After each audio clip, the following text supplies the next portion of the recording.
Bonsoir à tous, il est 20h, voici les titres de l'actualité de ce vendredi 13 mai. Le président du Faso et les acteurs engagés dans la lutte contre le sida et les infections sexuellement transmissibles réaffirment leur engagement à combattre la pandémie. Les nouvelles orientations pour éradiquer la maladie ont fait l'objet d'échanges au cours de la 15e session ordinaire du Conseil national de lutte contre le sida et les IST. Des forages pour faire face à la pénurie d'eau dans les quartiers périphériques de Ouagadougou. Cette mesure d'urgence permettra d'augmenter les capacités de production d'eau de l'ONEA, coût des investissements plus d'1 milliard de francs CFA. Et puis le chantier de l'hôtel administratif du centre est à un taux d'exécution de 87%. Le délai de livraison du bâtiment est largement dépassé. Une équipe gouvernementale était sur le chantier ce matin. Fin juin, c'est le délai de rigueur donné aux entreprises pour livrer le chantier. Les travaux de la 15e session ordinaire du Conseil national de lutte contre le sida et les IST se sont tenus ce matin dans la capitale burkinabé. Il a été question de faire le bilan des actions déjà menées, de définir et planifier les futures orientations de la lutte contre le sida et les IST pour la période 2016-2020. Des précisions avec Nyarkiteda. Environ 110 000 personnes vivent avec le sida au Burkina Faso, dont près de 3 000 nouveaux cas enregistrés en 2015. Ces chiffres représentent 0,90% contre 0,92% en 2014. Voici quelques chiffres à retenir de la 15e session du Conseil national de lutte contre le sida et les IST. Une session qui a permis de dresser le bilan d'une année de combat contre la pandémie dont les résultats sont salués par le président du Faso. Nous devons renforcer nos stratégies pour favoriser le dépistage massif à l'effet de réduire le nombre de séro-ignorants et de mettre sous traitement le maximum de personnes testées séropositives. Dans le domaine de la prise en charge médicale des personnes vivant avec le VIH, un effort considérable a été fait pour favoriser l'accès au traitement par les antirétroviraux et à un nombre important de personnes.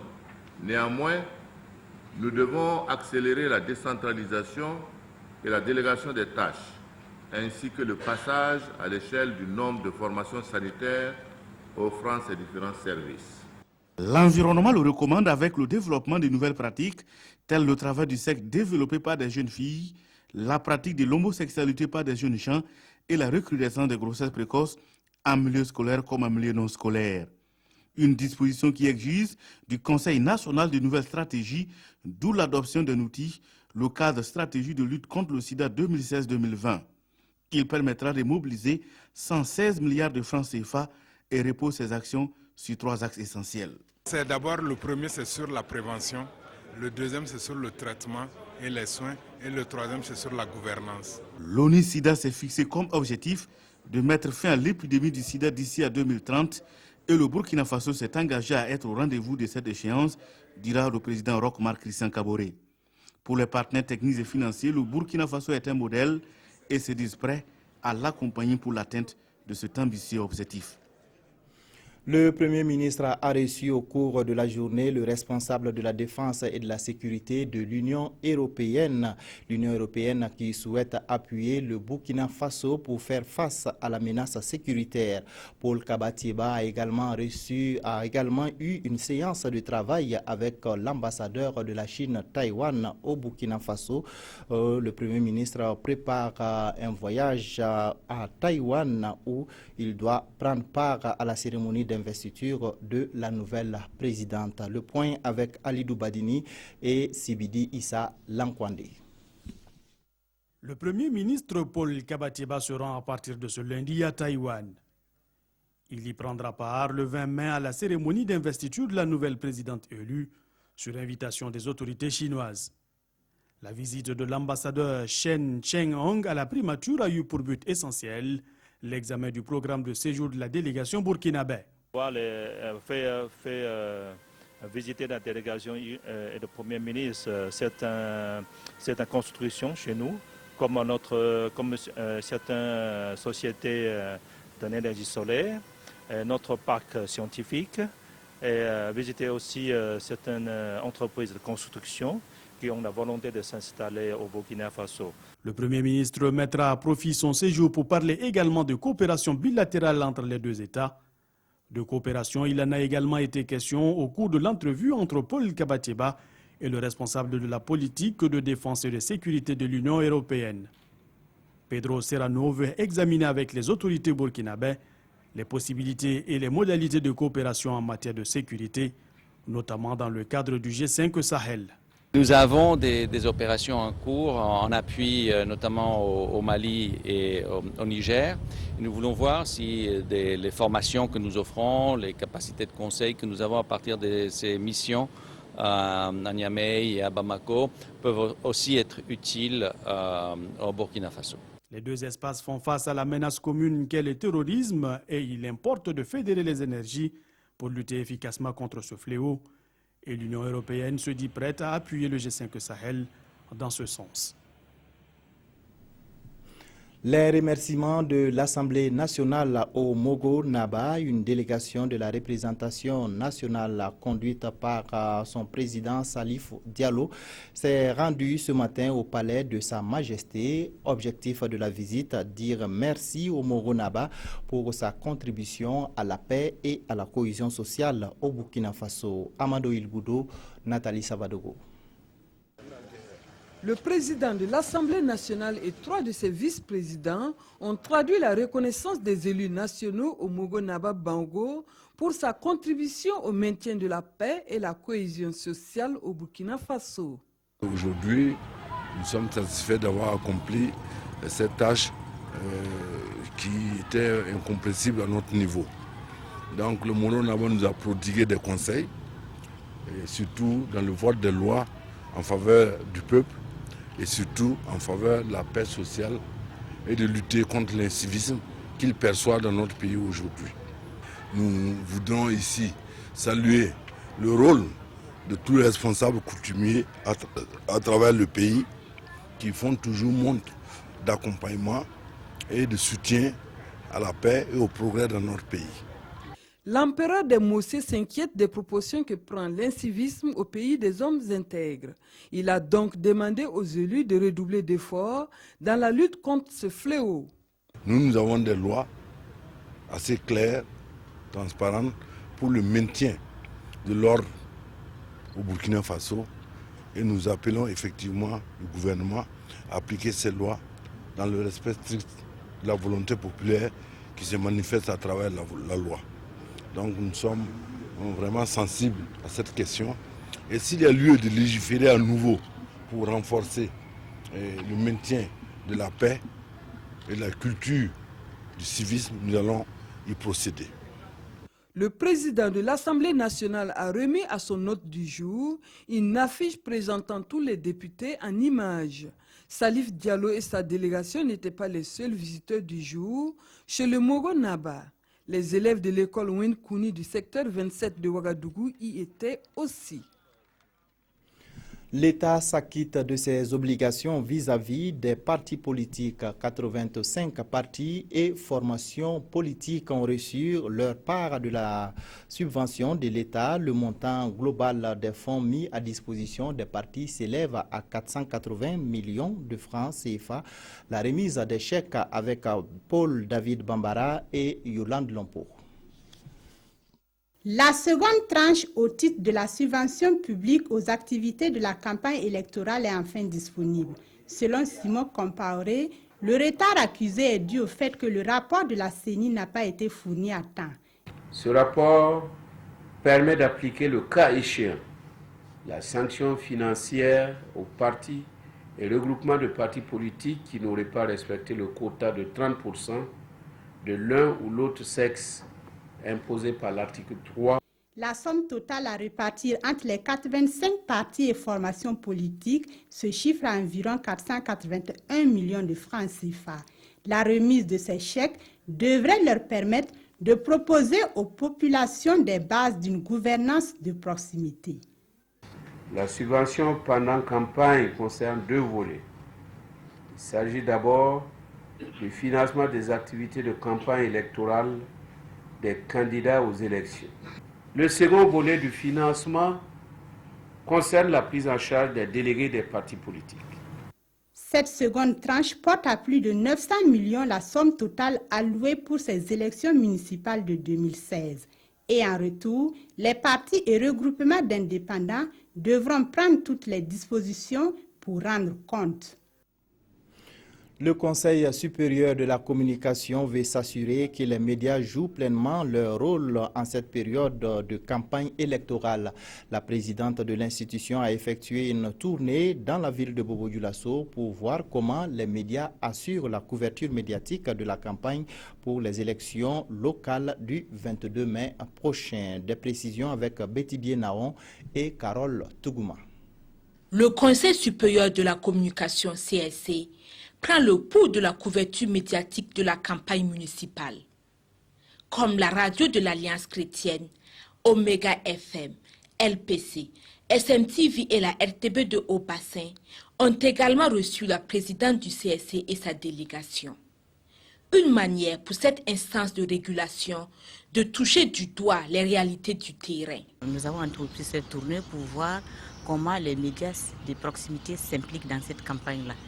Et nous avons eu la chance de constater que partout où nous sommes passés, il y a un dispositif spécial qui est mis en place pour accompagner judicieusement le Conseil supérieur de la communication dans la couverture médiatique de ces élections-là. Campagne municipale rimant avec médias de proximité, ces différentes radios et télévisions se disent conscientes de leur rôle dans ce processus. Ces médias de proximité que nous sommes ont un grand rôle à jouer. Un rôle d'éducation, un rôle d'éclairage afin que les électeurs puissent choisir les dirigeants qu'il faut pour conduire les collectivités locales dans les 5 années à venir. Après un pari réussi aux élections couplées présidentielles et législatives de novembre 2015, le CSC appelle les médias à maintenir le cap en vue de relever ce nouveau défi. Toute chose qui contribuerait à des municipales libres, équitables et transparentes. La plateforme SIGU, Système intégré des guichets uniques, est opérationnelle depuis ce matin. Elle regroupe à la fois les services des guichets uniques du foncier, du centre des formalités des entreprises et du centre de facilitation des actes de construire. Sa mise en œuvre s'inscrit dans le cadre des réformes initiées par le gouvernement pour améliorer le climat des affaires. Yacouba Gamene, Drissa Séré. C'est le fruit d'un long processus de maturation. Le lancement officiel du système intégré des guichets uniques SIGU vient couronner un ensemble de réformes engagées depuis plusieurs années par le gouvernement pour améliorer le climat des affaires. Cette plateforme électronique a pour vocation de regrouper désormais les services offerts par les guichets uniques du foncier et les services de formalité de la maison de l'entreprise.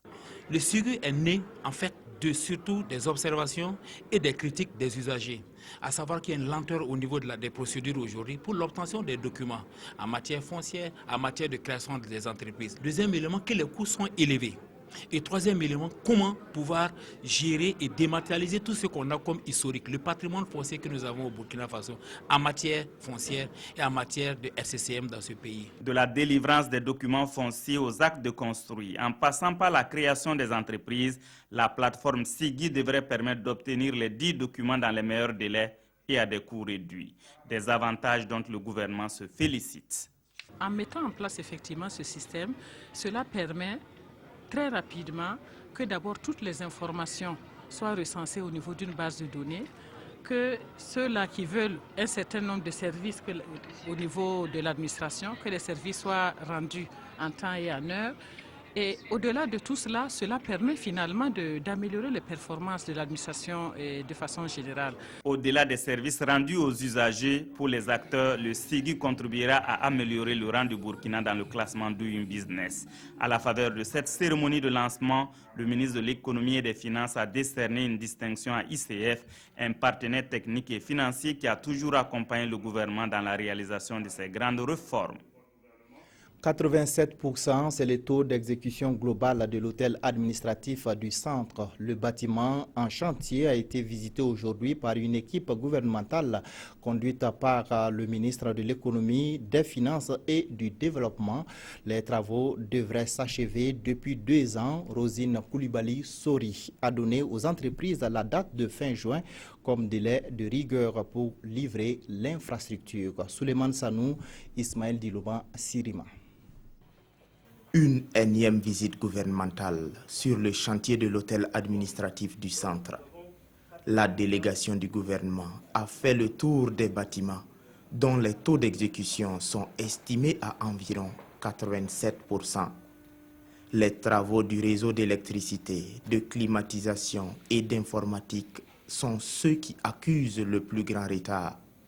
Le ministre en charge de l'économie et des finances a profité pour donner un ultimatum aux entreprises concernées.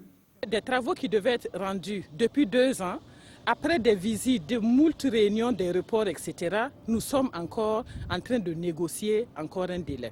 J'ai été très ferme avec eux. Je leur ai dit que fin juin, on veut que les clés soient rendues. Au cas contraire, le gouvernement envisage d'appliquer des pénalités de retard aux entreprises fautives. Nous payons plus de 5 milliards par an pour des bâtiments administratifs, pour des locations de bureaux. Ici, nous avons un potentiel de plus de 500 bureaux. Nous avons même vu des innovations qui nous permettent de gagner en économie d'énergie, de gagner en économie dans la mise en place des infrastructures. Par exemple, il y a un bureau paysager que nous avons vu. Ça devrait être la norme et pas l'exception. Outre le chantier de l'hôtel administratif, le gouvernement prévoit de se pencher sur tous les autres cas de retard dans l'exécution des marchés publics. La coopération suisse met à disposition du ministère en charge de l'économie et des finances plus de 2 milliards de francs CFA pour l'opérationnalisation de la 2e phase du projet d'assistance technique et financière au profit de l'administration financière. Ce projet permettra d'accroître le niveau de mobilisation des ressources internes. Jean-Eudes Bayala, Ramatouzida. À travers la signature de ce protocole d'accord, le gouvernement suisse octroie une subvention d'un montant de plus de 3 millions de francs suisses, soit un peu plus de 2 milliards de francs CFA à l'État burkinabé. Cette somme est destinée à financer la 2e phase du programme d'appui au renforcement des capacités de l'administration fiscale. Elle va permettre à la Direction générale des impôts d'être plus opérationnelle pour relever les défis de la mobilisation des recettes intérieures et d'être du coup plus efficace contre les fraudes fiscales. Ce financement va permettre d'informatiser davantage la DGI. L'informatisation permet d'améliorer les performances d'une administration fiscale. En ce sens que ça permet de mieux gérer les opérations. Ça permet de mieux suivre les obligations des contribuables. Avec cette subvention dont l'enveloppe financière a quasiment doublé, la coopération suisse marque sa confiance envers l'État burkinabé. Elle s'engage ainsi à consolider et sécuriser les acquis de la première phase du programme. Ce qui nous pousse à signer ce protocole, c'est le succès de la première phase de ce programme. Donc, nous avons commencé en 2009. Un programme, je dirais, de pionnier qui a été difficile, mais grâce à l'engagement de toute l'équipe de la DGI, la première phase a été un succès. Et sur la base de ce succès, nous nous lançons dans la 2e phase. Le présent appui à la Direction générale des impôts vient en complément au programme d'aide budgétaire du gouvernement suisse en faveur du Burkina. Pour réduire les coupures d'eau dans les quartiers périphériques de Ouagadougou, l'ONEA a procédé au lancement d'une opération de construction de forages qui permettront d'injecter directement l'eau dans le circuit de distribution, une mesure d'urgence en attendant la fin du projet Ziga 2. Ibrahim Sombier, Zalissa Sanfo. La nationale de l'eau est ici à la recherche d'eau. Elle creuse ici les profondeurs des Abtouli avec l'espoir que de l'eau jaillira pour le bonheur des habitants de ce quartier. Espoir partagé par ces populations, car ici, l'eau est devenue une denrée très rare. On peut faire toute une semaine sans eau ici. Il faut parcourir de très longues distances, aller encore attendre des heures pour avoir l'eau. Dans notre quartier, l'eau c'est de l'or.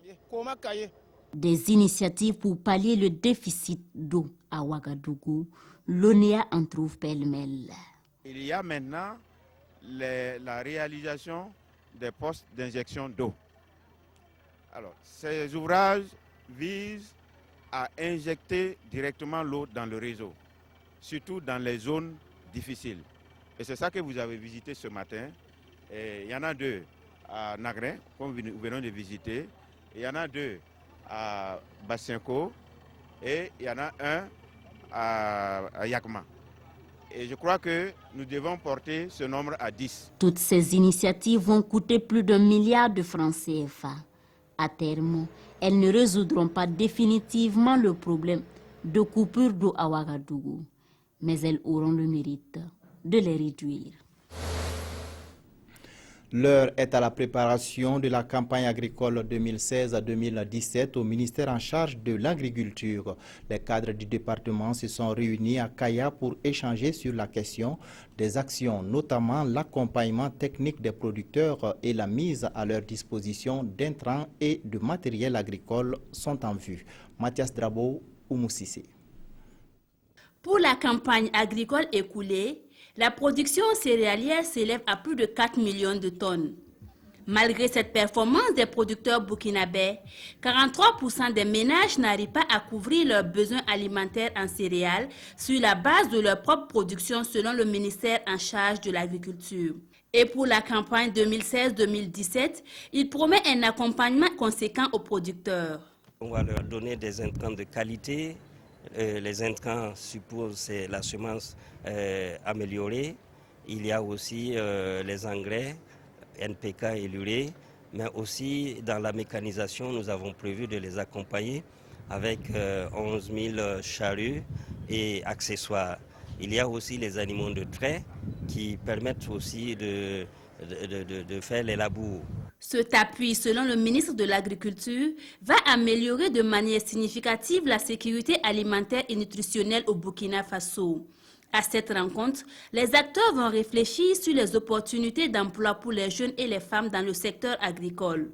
Ils vont également se pencher sur l'opérationnalisation des recommandations et des engagements issus de la 19e édition de la Journée nationale du paysan. Elle permettra de fournir aux décideurs politiques des données actualisées sur les inégalités relatives au genre au Burkina. L'enquête sur les indicateurs des institutions sociales et l'égalité hommes-femmes a été lancée ce jeudi. Des précisions avec Yacouba Gamene et Kadi Sanogo. Disposer des données statistiques sur les inégalités des sexes est une nécessité et une préoccupation nationale. C'est ce qui explique le lancement de l'enquête sur les indicateurs des institutions sociales et égalité femmes-hommes au Burkina.